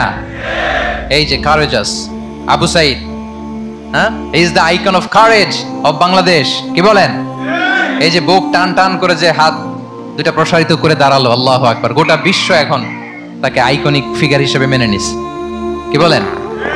গোটা বিশ্ব তাকে চিনছে, তার জন্য দোয়া করছে। তাহলে courage it's an essential leadership trait, এটা লাগবে প্রিয় ভাইয়েরা। আল্লাহ তাআলা এই কারেজ, এই সৎ সাহস দিয়ে আমাদেরকে ধন্য করুক। 7 নম্বরে হচ্ছে কনফ্লিক্ট রিজলভিং এবিলিটি, বিরোধ নিষ্পত্তি করার মতো যোগ্যতা থাকতে হবে নেতার। অর্থাৎ নেতা হইতে হবে এমন যে বিরোধকে নিষ্পত্তি করে দিতে পারে, মিটমাট করে দিতে পারে, ঝগড়া লাগলে মিটাই দিতে পারে। এটা গুরুত্বপূর্ণ কোয়ালিটি না নেতার জন্য, কি বলেন? রাসূল সাল্লাল্লাহু আলাইহি ওয়াসাল্লামের কিন্তু এটা ছিল, বিরোধ নিষ্পত্তি করা। রাসূল সাল্লাল্লাহু আলাইহি ওয়াসাল্লাম মক্কা থেকে মদিনায় যে 1 ঘন্টায় বছরের পর বছর চলে আসা যুদ্ধ, they use to fight each other, Aus and Khazraj, 1 ঘন্টায় যুদ্ধ থামাই দিয়েছেন, আল্লাহু আকবার। He was a very good mediator and arbitrator. রাসূল সাল্লাল্লাহু আলাইহি ওয়াসাল্লাম অত্যন্ত ভালো মধ্যস্থতাকারী ছিলেন, ভালো মধ্যস্থতাকারী তিনি ছিলেন। তিনি থামিয়ে দিতে পারতেন, বিরোধকে থামাতে পারতেন। আপনারা জানেন যে মক্কায় একবার সম্ভবত অগ্নিকাণ্ডের কারণে কাবা ঘর জ্বলে গিয়েছিল, ধ্বংস হয়েছিল, কিছু অংশ নষ্ট হয়ে গিয়েছিল। কাবাকে রিনোভেট করা হয়েছিল, ফলে কাবার একটা কর্নারে যে ব্ল্যাক স্টোন কর্নার, রুকনুল হাজারিল আসওয়াদ, হাজরে আসওয়াদ পাথরকে সরিয়ে রাখা হয়েছিল। এখন কাবা যখন পুনর্নির্মাণ শেষ, ওই হাজরে আসওয়াদ পাথরকে আবার তার জায়গায় রাখা হবে। কিন্তু কে রাখবে? সবাই রাখতে চায়, সব দলের নেতারা বলে আমরা রাখবো। এক দলের নেতা বলে যে আমি রাখবো, এটা অনেক very prestigious and dignified issue, এই প্রেস্টিজ আমরা কাউকে নিতে দিব না। আরেক দলের নেতা বলে না, আমাদের পাওয়ার বেশি, আমরা রাখবো। আরেক দলের নেতা বলে যে না, এটা আমাদেরই। আরেকজন বলে রক্তের গঙ্গা বইয়ে দিব মক্কায়, কিন্তু এই সম্মান হাতছাড়া হতে দেব না। এখন জাতীয় 4 নেতা গেছে 4 দিকে, সমাধান তো নাই। পাথর কয়টা? পাথর তো মাত্র একটা। ইন দ্য মিন টাইম রাসূল সাল্লাল্লাহু আলাইহি ওয়াসাল্লাম আসলেন। রাসূল সাল্লাল্লাহু আলাইহি ওয়াসাল্লামকে দেখেই সবাই হ্যাপি, সবাই বলে যা আমিনুন রাদিনা বি, এই তো আলামিন আসছে, ওই ফয়সালা করবে। আল্লাহ রাসূল সাল্লাল্লাহু আলাইহি ওয়াসাল্লাম বললেন কি হয়েছে? এই ঘটনা। জাতীয় 4 নেতা বলে এই পাথর নিয়ে তারা নিজেরা রাখবে, কাউকে দিবেন। রাসূল সাল্লাল্লাহু আলাইহি ওয়াসাল্লাম বললেন ঠিক আছে, একটা চাদর নিয়ে আসো। চাদর নিয়ে আসা হলো। এবার জাতীয় 4 নেতা চাদরের 4 কর্নার ধরে দাঁড়ালো। রাসূল সাল্লাল্লাহু আলাইহি ওয়াসাল্লাম নিজ হাতে হাজরে আসওয়াদ তুলে চাদরের মাঝখানে রাখলেন। এবার 4 নেতাকে বললেন আসো তোমরা আমার সাথে। তারা আগাতে লাগলো। কাবা ঘরের সামনে যখন আসলো, রাসূল সাল্লাল্লাহু আলাইহি ওয়াসাল্লাম নিজ হাতে, ওনার বরকতময় হাতে আবার হাজরে আসওয়াদ ধরে ঠিক জায়গা মতো রেখে দিলেন। এতক্ষণ কিন্তু 4 নেতা কি বলছে? কাউরে ধরতে দিব না, কাউকে। কিন্তু এখন চাদরের কোনা ধরেই happy. This is called conflict resolving ability. একজন নেতার এরকম কনফ্লিক্ট, সমাজে যখন এই ধরনের বিরোধ তৈরি হয়, ঝামেলা তৈরি হয়, মারামারির মতো পরিস্থিতি তৈরি হয়, সংঘাতের মতো একটা সিচুয়েশন হয়, নেতা এটাকে রিজলভ করার ক্যাপাসিটি, এবিলিটি তার থাকতে হবে। আল্লাহ রাসূল সাল্লাল্লাহু আলাইহি ওয়াসাল্লামকে আল্লাহ তাআলা এটা দিয়েছিলেন, আল্লাহু আকবার। শুধু বড় বড় জিনিস না, ছোট ছোট জিনিসও করতে হয়। লেটস সে নিজ দলের নেতা কর্মীদের মধ্যে মারামারি, নিজ দেশের ভেতরে মারামারি, দেশের সাথে প্রতিবেশী দেশের বিরোধ, রিজিওনাল সুপার পাওয়ার হলে আশেপাশের অনেকগুলো দেশের মধ্যে বিরোধ, আপনাকে নেতা হয়ে এগুলো মিটমাট করে দিতে হবে। সুপার পাওয়ার যদি হয়ে যান, গোটা বিশ্বের যেখানে ঝামেলা লাগে, দেখেন না বড় বড় মোড়লরা কি করে, ওই কাতারে বসে বসে ওই আফগানিস্তান, তারপর ওই ইসরায়েল, কাতার মিলাই দিচ্ছে, দেখেন না এগুলো নিউজে আপনারা? This is called conflict resolving ability. কনফ্লিক্টকে রিজলভ করতে জানতে হয়। রাসূল সাল্লাল্লাহু আলাইহি ওয়াসাল্লাম এরকম রাষ্ট্রীয় পর্যায়ে, বড় বড় সামাজিক পর্যায়ে, এমনকি ফ্যামিলি অ্যাফেয়ার্স এর মধ্যে যত বিরোধ লাগতো, রাসূল সাল্লাল্লাহু আলাইহি ওয়াসাল্লাম মিলাই দিতেন, আল্লাহু আকবার। ফ্যামিলি কাউন্সেলিং, এজন্য প্রত্যেক ইমাম খতিবদের এই কাউন্সেলিং এর উপর ট্রেনিং নেওয়া দরকার। আমাদের পরিবারগুলো ভেঙে যাচ্ছে, পরিবারগুলো কি হচ্ছে? ভেঙে যাচ্ছে। আমি পশ্চিমা দেশে আমাদের অনেক স্কলারদের দেখেছি, যারা ইমাম এবং খতিব, তাদের আলাদা করে উইকলি 7 ঘন্টা, 8 ঘন্টা, 10 ঘন্টা এরকম রাখতে হয় ফ্যামিলি কাউন্সেলিং এর জন্য। যাদের মধ্যে বিরোধ, হাজবেন্ড ওয়াইফের ঝামেলা চলতেছে, উনি কাউন্সেলিং করে, এটা খুব জরুরি। আল্লাহ রাসূল সাল্লাল্লাহু আলাইহি ওয়াসাল্লাম এটা করতেন, সাহাবাদের মধ্যে করতেন, ইভেন নিজের স্ত্রীদের মধ্যেও করতেন। সহিহ বুখারীতে এসেছে, ওনার স্ত্রীদের মধ্যে 2টা গ্রুপ ছিল, পজিটিভলি নেন 2টা গ্রুপ, আবার এটা ওই গ্রুপ মনে করেন না। অর্থাৎ মানবিক কারণে সামান্য যে জেলাসি থাকে এক স্ত্রীর সাথে আরেক স্ত্রীর, এটা তো খুব স্বাভাবিক। ওই ওনাদের মধ্যে একসাথে তো এট এ টাইমে খুব সম্ভবত 9 জন স্ত্রী বেঁচে ছিলেন। হাফসা রাদিয়াল্লাহু তাআলা আনহাকে কেন্দ্র করে একটা গ্রুপ, আয়েশা রাদিয়াল্লাহু তাআলা আনহাকে কেন্দ্র করে একটা গ্রুপ। তাদের মধ্যে অনেক কথাবার্তা, কিছু মানবিক কারণে যেগুলো হয়, এটা কিন্তু ছিল। রাসূল সাল্লাল্লাহু আলাইহি ওয়াসাল্লাম প্রায় ওনাদেরকে নিয়ে বসে এগুলো রিজলভ করে দিতেন। ওনার নিজের কন্যা ফাতেমা রাদিয়াল্লাহু তাআলা আনহার সাথে আলী রাদিয়াল্লাহু তাআলা আনহার যদি মনোমালিন্যের ঘটনা ঘটতো, এগুলো উনি রিজলভ করে দিতেন। এবং খুব কাছাকাছি ছিল কিন্তু ঘর, যারা মদিনায় মাআরিদুস সিরান নাবাবিয়া ওগুলোতে গিয়েছেন, দেখবেন যে রাসূল সাল্লাল্লাহু আলাইহি ওয়াসাল্লামের ঘরের পাশে অন্যান্য স্ত্রীদের ঘরগুলো একটার পর একটা, পাশেই ফাতেমা রাদিয়াল্লাহু তাআলা আনহার ঘর। একবার তিনি দুপুরবেলা ফাতেমা রাদিয়াল্লাহু তাআলা আনহার ঘরে গেলেন, যে দেখেন যে ঘরে আলী রাদিয়াল্লাহু তাআলা আনহু নেই। তো জিজ্ঞেস করলেন যে আইনা ইবনু আম্মি, কোথায় আলী কোথায়? তো বললেন যে কানা বাইনি ওয়া বাইনাহু শাই, আমাদের মধ্যে একটু ঝগড়াঝাটি হয়েছে, মনোমালিন্য হয়েছে। ফাগাদাবানি, উনি একটু রেগে গেছেন আমার উপর। ফাখারাজা ফালাম ইয়াকিল ইনদি, প্রত্যেকদিন খাওয়ার পরে তো এখানেই কাইলুলা করে, আজকের ঘরে কাইলুলা করে নাই, কই যেন চলে গেছে। তো কোথায় গেল? রাসূল সাল্লাল্লাহু আলাইহি ওয়াসাল্লাম লোক পাঠালো, খুঁজে দেখো আলী কোথায়। আলী রাদিয়াল্লাহু তাআলা আনহু উনি মনের কষ্ট নিয়ে মসজিদে নববীর মধ্যে শুয়ে আছেন। রাসূল সাল্লাল্লাহু আলাইহি ওয়াসাল্লাম খুঁজতে খুঁজতে মসজিদে নববীর ভেতরে গেলেন, দেখলেন যে উনি যে শুয়ে আছে, ওনার গায়ের জামাটা একপাশে পড়ে আছে আর বালুর মধ্যে ওনার শরীর পড়ে আছে। তো উনি ডাকলেন, কুম ইয়া আবা তুরাব, কুম ইয়া আবা তুরাব, হে বালির বাবা আলী, বালির বাবা আলী ওঠো ওঠো। মজা করে বললেন যে ইয়া আবা তুরাব, যেহেতু বালি লেগে আছে গায়ে, বালির বাবা আলী ওঠো। ওখান থেকে ধরে এনে ফাতেমা রাদিয়াল্লাহু তাআলার কাছে নিয়ে আসে, দুইজনকে পাশে বসিয়ে এই যে আবার মিটমাট। এটা ছিল রাসূল সাল্লাল্লাহু আলাইহি ওয়াসাল্লামের ডেইলি বেসিসে একটা অ্যাক্টিভিটি। কনফ্লিক্ট তিনি রিজলভ করে দিতেন। সেই বুখারীতে একটা অধ্যায় আছে, কিতাবুস সুলহি ফিল বুখারীতে আছে কিতাবুস সুলহ, এটার নাম, অধ্যায়টার নাম হচ্ছে কিতাবুস সুলহ, মানে মীমাংসা করে দেওয়ার অধ্যায়। একটা পরিচ্ছেদ আছে, পরিচ্ছেদের নাম হচ্ছে বাবু কওলিল ইমামি লি আসহাবিহি ইযহাবু বিনা নুসলিহ বাইনাহুম। রাসূল সাল্লাল্লাহু আলাইহি ওয়াসাল্লাম প্রায় বলতেন যে আমাকে নিয়ে যাও, আমি মিলাই দিব। ঝগড়া ঝাঁটি মারামারির কথা শুনলে রাসূল সাল্লাল্লাহু আলাইহি ওয়াসাল্লামের বিখ্যাত ডায়লগ এটা, উনি বলতেন আরে ঝগড়া, ইযহাবু বিনা, আমি আছি, আমার নিয়ে যাও, আমি মিলাই দিব, আমাকে নিয়ে যাও, আমি সংশোধন করে দিব। আল্লাহু আকবার। তাহলে কনফ্লিক্ট রিজলভিং এবিলিটি এটা একজন নেতার থাকা চাই। 8 নম্বরে হচ্ছে visionary. A leader should be futuristic, সময়ের আগে চলতে পারা, এটা নেতার কাজ। He should see beyond the boundary, out of the box. তাকে আউট অফ দ্য বক্স চিন্তা করতে হবে। কর্মীরা যদ্দূর দেখে এয়ারপোর্ট থেকে নেতা দেখা শুরু করবে, তখন সেই হয়ে উঠবে নেতা। হ্যাঁ, এটাকে বলে ভিশনারি। এই ট্রেডটা একটা লিডারশিপ ট্রেড, খুব গুরুত্বপূর্ণ লিডারশিপ ট্রেড, মানে ফারসাইটেডনেস থাকা, দূরদর্শিতা থাকা, ফিউচারিস্টিক অ্যাটিটিউডের হওয়া, সময়ের আগে চলতে পারা, মানে আগ থেকে আন্দাজ করতে পারা। রাসূল সাল্লাল্লাহু আলাইহি ওয়াসাল্লামের মধ্যে এটা ছিল। কেমন ছিল? ওনার দুই একটা উক্তি আমি কয়েকটা হাদিস শেয়ার করি। তিনি বলতেন, ইন্নাল্লাহা যাওয়ালি আল আরদা ফারাআইতু মাশআরিকাহা ওয়া মাগারিবাহা ওয়া ইন্না মুলকা উম্মতি সায়াবলুগু মুলকুহা মা যুবিয়া লিমিনহা। আল্লাহ তাআলা এই পৃথিবীটাকে ফোল্ড করে ছোট রেপ্লিকা বানিয়ে আমার সামনে তুলে ধরেছেন। ফারাআইতু মাশারিকাহা ওয়া মাগারিবাহা, আমি পৃথিবীর প্রাচ্য পাশ্চাত্য সবটুকুন দেখেছি, আর আমি যদ্দূর দেখেছি ঠিক তদ্দূর জায়গায় আল্লাহ তাআলা লা ইলাহার বাণী পৌঁছে দিবে। পৃথিবীতে এমন কোন জায়গা আছে যেখানে লা ইলাহার ধ্বনি উচ্চারিত হয় না? এমন কোন জায়গা নেই। তার মানে ফিউচারিস্টিক। সে 1400 বছর আগের কথা, যে পৃথিবীর আনাচে কানাচে কোথাও বাকি থাকবে না, সব জায়গায় ইসলাম পৌঁছে যাবে। অন্য জায়গায় বললেন, লা ইয়াবলাগান্না হাযাল আমরু মা বালাগাল লাইলু ওয়ান নাহার ওয়ালা ইয়াতরুকুল্লাহু বাইতা মাদার ওয়ালা ওয়াবার ইল্লা আদখালাহুল্লাহু হাযাদ দ্বীন। এই ইসলাম যেখানে দিন হয়, রাত হয়, পৃথিবীর যেখানে দিন রাত্রি সংগঠিত হয়, সব জায়গায় পৌঁছবে। এমন কোনো কাঁচা ঘর, পাকা ঘর, কোনো জঙ্গল, কোনো পাহাড়, কোনো ভূখণ্ড, এই পৃথিবীতে কোনো এমন কোনো জনপদ থাকবে না যেখানে ইসলামের বাণী পৌঁছবে না। সব জায়গায় পৌঁছে যাবে। আল্লাহু আকবার।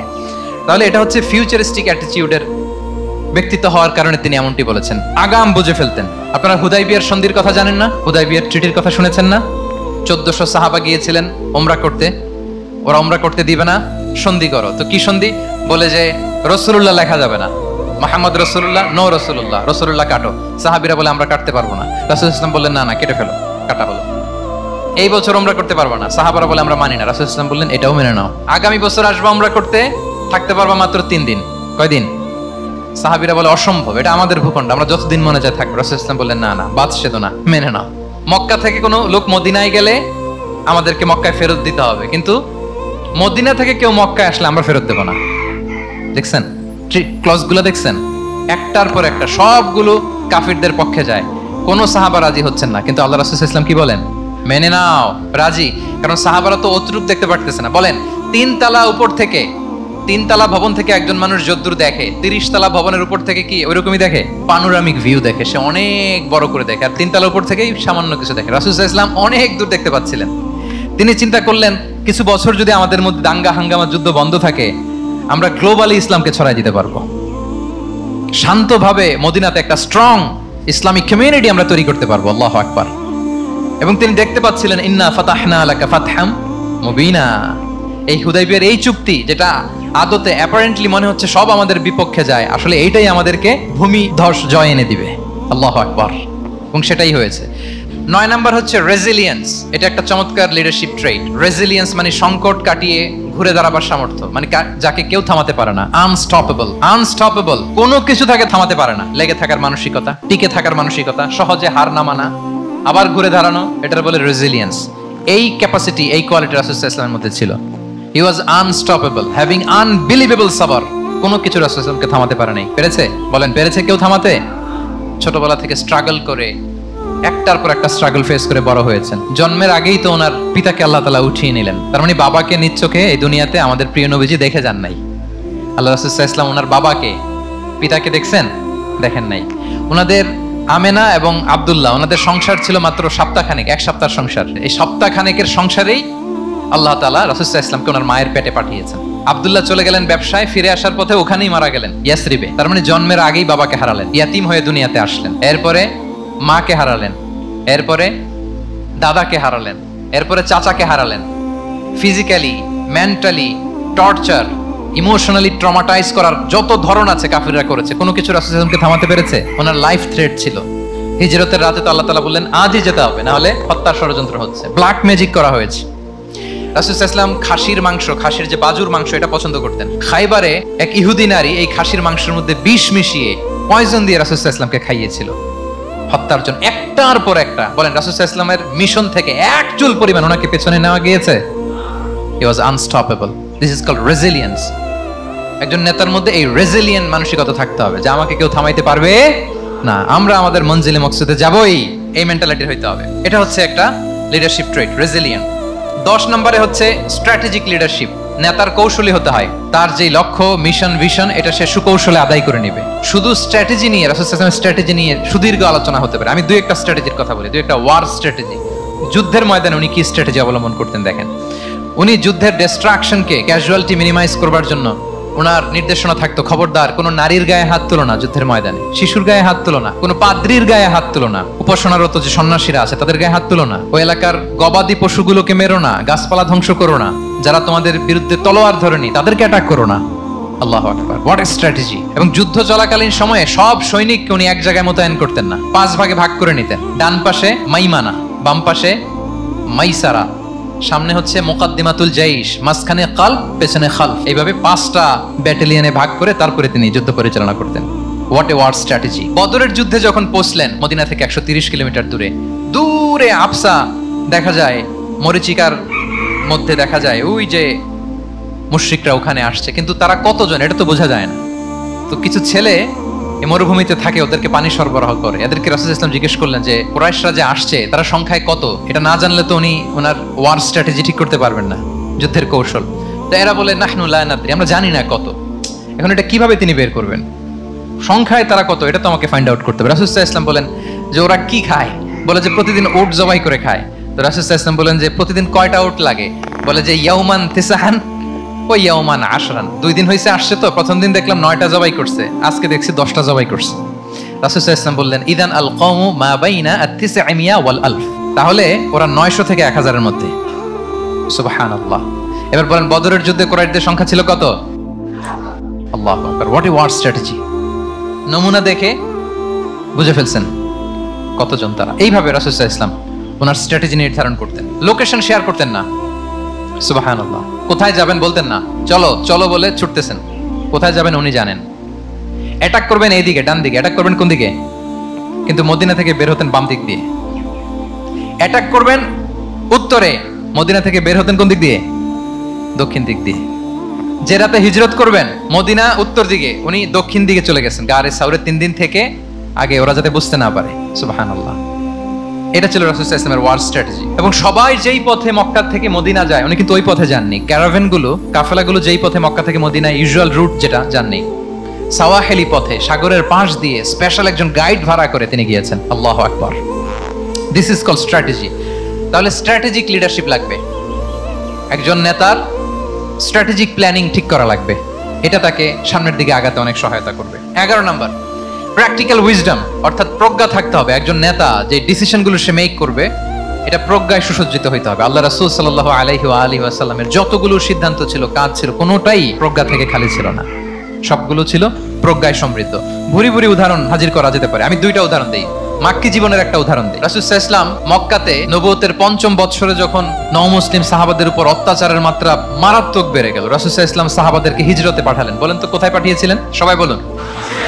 আবিসিনিয়াতে, বর্তমান ইথিওপিয়া, ইরিত্রিয়া, ওই এরিয়াতে, আবিসিনিয়াতে তিনি পাঠালেন। বললেন যে দেয়ার ওয়াজ এ জাস্ট কিং আসহামা নেগাস, বললেন যে ওখানে আবিসিনিয়াতে যাও, ওখানে আসহামা নামে নাজ্জাশী একজন বাদশা আছে, খুব ভালো। তাদেরকে পাঠালেন নবুয়তের ৫ম বছরে। যেতে লাগলো, এক এক সময় এক এক সাহাবী যায়, যে ওখানে বড় একটা বেস তৈরি হলো, মুসলিম কমিউনিটি তৈরি হলো। এরপর ১৩ বছর পরে মাক্কি জিন্দেগির ১৩ বছর শেষ করে নবুয়তে রাসূল ইসলাম কোথায় চলে গেলেন?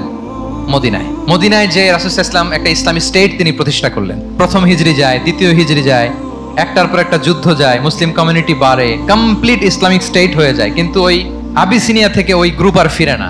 নবুয়তের ৫ম বছরে যে গ্রুপকে রাসূল সাল্লাল্লাহু আলাইহি ওয়াসাল্লাম জাফর ইবনে আবু তালেবের নেতৃত্বে আবিসিনিয়ায় পাঠিয়েছিলেন, তারা মদিনায় কোন হিজরিতে আসছে জানেন? এইটা যদি কেউ উত্তর দিতে পারে তাহলে বুঝবো he is very genius in সিরাত। নবম, সপ্তম, মাশাআল্লাহ। কয়জন বলছে? এটা জানতেন? কে কে হাত তোলেন? মাশাআল্লাহ, অনেক জিনিয়াস আছে তো এখানে। হ্যাঁ, লটস অফ জিনিয়াস, মাশাআল্লাহ মাশাআল্লাহ তাবারাকাল্লাহ। জি, সপ্তম হিজরিতে এসেছিলেন জাফর ইবনে আবি তালেবের নেতৃত্বে। এখানে হিকমা, রাসূল সাল্লাল্লাহু আলাইহি ওয়াসাল্লামের উইজডমের ব্যাপারটা হচ্ছে, রাসূল সাল্লাল্লাহু আলাইহি ওয়াসাল্লাম আছেন মদিনাতে, একের পর এক কোরআনের আয়াত নাজিল হচ্ছে, আহকামগুলো সাহাবারা প্র্যাকটিস করতেছে, মসজিদে নববী হলো, ইসলামিক স্টেট হলো, বদরের যুদ্ধ হলো, উহুদ হলো, খন্দক হয়ে গেল, সব হয়ে যায়। কিন্তু ওনারা ফিরেন না কেন? ওনারা ফিরলেন সেই সপ্তম হিজরিতে খায়বার বিজয়ের পরে। এবং যেদিন জাফর ইবনে আবি তালেব আবিসিনিয়া থেকে সবাইকে নিয়ে ফিরলেন, রাসূল সাল্লাল্লাহু আলাইহি ওয়াসাল্লাম এত খুশি হলেন, উনি বললেন বিআইয়িহিমা আনা লা আদরি বিআইয়িহিমা আনা আফরাহ বিফাতহি খায়বার আও বিকুদুমি জাফর। আজকে কোনটাতে আমি বেশি হ্যাপি আমি জানি না, আমার ভাই জাফরকে পেয়ে নাকি খায়বার বিজয়ের কারণ। আমি কনফিউশনে পড়ে গেছি যে এইটাতে বেশি খুশি হইলাম নাকি ওইটাতে। এর কারণ হচ্ছে রাসূল সাল্লাল্লাহু আলাইহি ওয়াসাল্লাম অপেক্ষা করতেছিলেন যে মদিনা এই স্টেটটাকে আগে ইন্টারনাল এবং এক্সটার্নাল যত থ্রেট হতে পারে সবগুলো থেকে আগে সেফ জোন বানাতে হবে। এমন হতে পারে মদিনা হাতছাড়া হয়ে যেতে পারে। মদিনা যদি হাতছাড়া হয়, মদিনা থেকেও যদি আমার হিজরত করা লাগে, আমি কই যাব? ওইটারে সেকেন্ড বেস, প্ল্যান বি হিসেবে রেখে দিয়েছিলেন যে জাফর তুমি আইসো না, তুমি থাকো, নতুন নতুন যা আয়াত আসবে আমি সাহাবী দিয়ে এই বিধানগুলো পাঠাবো, ওখানে প্র্যাকটিস করতে থাকো, ইউ উইল বি ফাইন দেয়ার, থাকো, আশা লাগবে না। থাকতে থাকতে সপ্তম হিজরি পর্যন্ত, খন্দকের যুদ্ধের মাধ্যমে যখন কুরাইশদের ২০ দাঁত ভেঙে দেওয়া হলো, সপ্তম হিজরিতে যখন খায়বার দুর্গ বিজয় হয়ে গেল, now Islam came as a regional super power. রাসূল ইসলাম বুঝলেন আর ইন্টারনাল থ্রেটও নাই, এক্সটার্নাল থ্রেটও নাই, এবার আর কোনো টেনশন নাই। জাফর ইবনে আবি তালেবকে চিঠি পাঠালেন, তিনি বিশাল বাহিনী নিয়ে মুসলিমদেরকে নিয়ে তিনি ব্যাক করলেন মদিনাতে। আল্লাহু আকবার। This is called wisdom, practical wisdom. রাসূল সাল্লাল্লাহু আলাইহি ওয়াসাল্লামের এইভাবে এমন কোনো সিদ্ধান্ত নাই যেটার পেছনে প্রজ্ঞা ছিল না, প্রত্যেকটা সিদ্ধান্ত ছিল প্রজ্ঞায় সুসজ্জিত।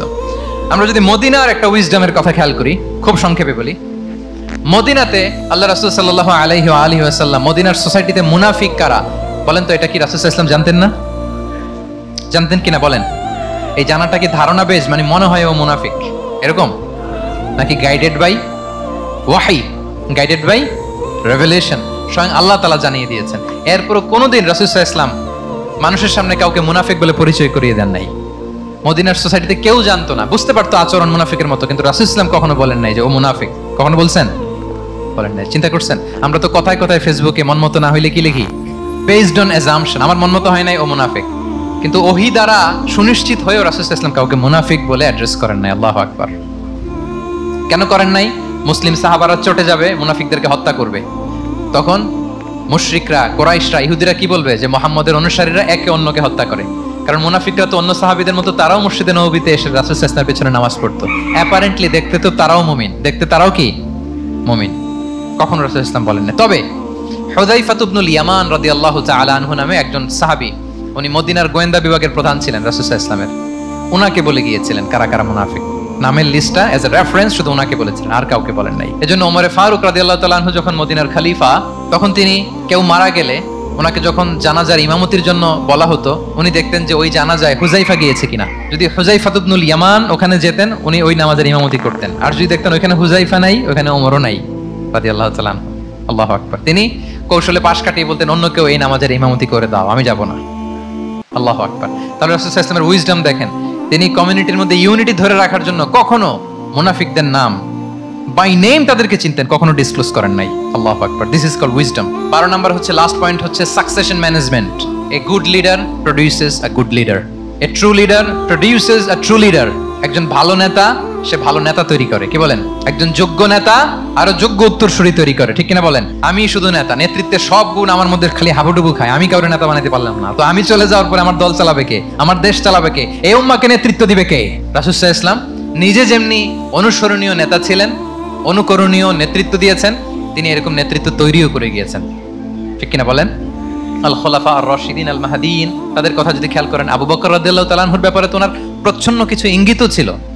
ওনার অবর্তমানে নামাজ পড়িয়েছে কে মসজিদে নববীতে? আবু বকর রাদিয়াল্লাহু তাআলা আনহু। ওনার হজ পালনের আগে হজের জন্য পাঠিয়েছিলেন কাকে? নবম হিজরিতে আবু বকর রাদিয়াল্লাহু তাআলা। এগুলো ছিল প্রচ্ছন্ন ইঙ্গিত। এবং সাকিফায়ে বনু সাঈদাতে ওমরে ফারুক বলেন যে আপনাকেই আমরা নেতা মানি, সবাই এক বাক্যে মেনে নিল। আজও ওই জায়গাটা মসজিদে নববীর এক পাশে সাকিফায়ে বনু সাঈদার বড় সাইনবোর্ড আছে, ওখানে বিকেলবেলা আনসারী সাহাবারা বসে গল্প করতেন। ওই জায়গাতে আবু বকর রাদিয়াল্লাহু তাআলা আনহুর খলিফা নির্বাচনের ব্যাপারটা ঘটেছিল। উনি ওসিয়ত করে গিয়েছিলেন ওমরে ফারুক রাদিয়াল্লাহু তাআলা আনহু খলিফা হবেন। ওমরে ফারুককে যখন অ্যাসাসিনেশন করা হলো, উনি একটা প্যানেল করে দিয়ে গেলেন। সেখান থেকে ওসমান রাদিয়াল্লাহু তাআলা আনহু হলেন। ওসমান রাদিয়াল্লাহু তাআলা আনহুর হত্যা পরবর্তী উদ্ভূত পরিস্থিতিতে আলী রাদিয়াল্লাহু তাআলা আনহু হলেন। একজনের চেয়ে আরেকজন শ্রেষ্ঠ, একজনের চেয়ে আরেকজনের মানাকে অসাধারণ অসাধারণ। এই যে নেতৃত্ব রাসূল সাল্লাল্লাহু আলাইহি ওয়াসাল্লাম এটা জীবদ্দশায় তৈরি করেছেন। যার যেখানে ক্যাপাসিটি দেখেছেন তাকে ওই দিকে উদ্বুদ্ধ করেছেন।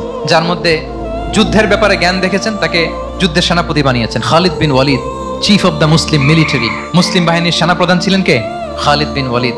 ওনার দিয়ে কখনো কবিতা লিখতে পাঠাইছেন রাসূল সাল্লাল্লাহু আলাইহি ওয়াসাল্লাম, কিন্তু হাসান বিন সাবিতকে দিয়ে কি করছেন? শুধু কি কবিতা লেখানো, ওনার মিম্বরের পাশে মসজিদে নববীতে আরেকটা মিম্বর বানাই দিয়েছেন, স্টেজ, যে তুমি এখানে দাঁড়িয়ে এমন জ্বালাময়ী কবিতা লিখবে যেন গুজবাম হয় মুসলমানদের, জিহাদের ময়দানের জন্য ঝাঁপিয়ে পড়ে। তাহলে খালিদ বিন ওয়ালিদকে দিয়ে এক কাজ করিয়েছেন, হাসান বিন সাবিতকে দিয়ে আরেক কাজ করিয়েছেন। মুআদ ইবনে জাবাল রাদিয়াল্লাহু তাআলা আনহু প্রশাসনিক কার্যক্রম ভালো বুঝতেন। মদিনা রাষ্ট্রের সবচাইতে বড় সিনিয়র আমলা ছিলেন মুআদ ইবনে জাবাল, ইয়ামানের গভর্নর করে পাঠিয়েছেন। ওনার এইটাতে যোগ্যতা ছিল। যার যেখানে তিনি প্রতিভা দেখেছেন ইসলামের কল্যাণে রাসূল সাল্লাল্লাহু আলাইহি ওয়াসাল্লাম ওই প্রতিভাগুলোকে কাজে লাগিয়েছেন। এইভাবে ওনার সাকসেশন ম্যানেজমেন্ট উনি করে তুলেছেন। ফলে ওনার পরবর্তীতে বছরের পর বছর ইসলামী নেতৃত্বের হাল ধরতে মুসলিম উম্মার বেগ পেতে হয় নাই, ঠিক কিনা বলেন? তাহলে good leader, true leader produces আ গুড লিডার। একজন সফল নেতা সে এরকম আরো অনেক সফল নেতৃত্ব তৈরি করে যায়, তাহলেই তার নেতৃত্ব সামনের দিকে আগাতে থাকে। 12টা জিজ্ঞেস করলে বলা যাবে? হ্যাঁ, নোট করে রাখছেন বোধহয় না? খুব খুশি হয়েছে আমি, মাশাআল্লাহ। শ্রোতা যদি ভালো হয়, শ্রোতা যদি দেখি যে না আমার সাথে সাথে মাথা নাড়ায়, রেসপন্স করে, উত্তর দেয়, তখন কথা বলতে ভালো লাগে। মানে এত গরমের মধ্যে, এত কষ্টে, অল আর সোয়েটিং, বাট এত মনোযোগের সাথে আপনারা শুনেছেন। আল্লাহ তাআলা আপনাদেরকে কবুল করুক।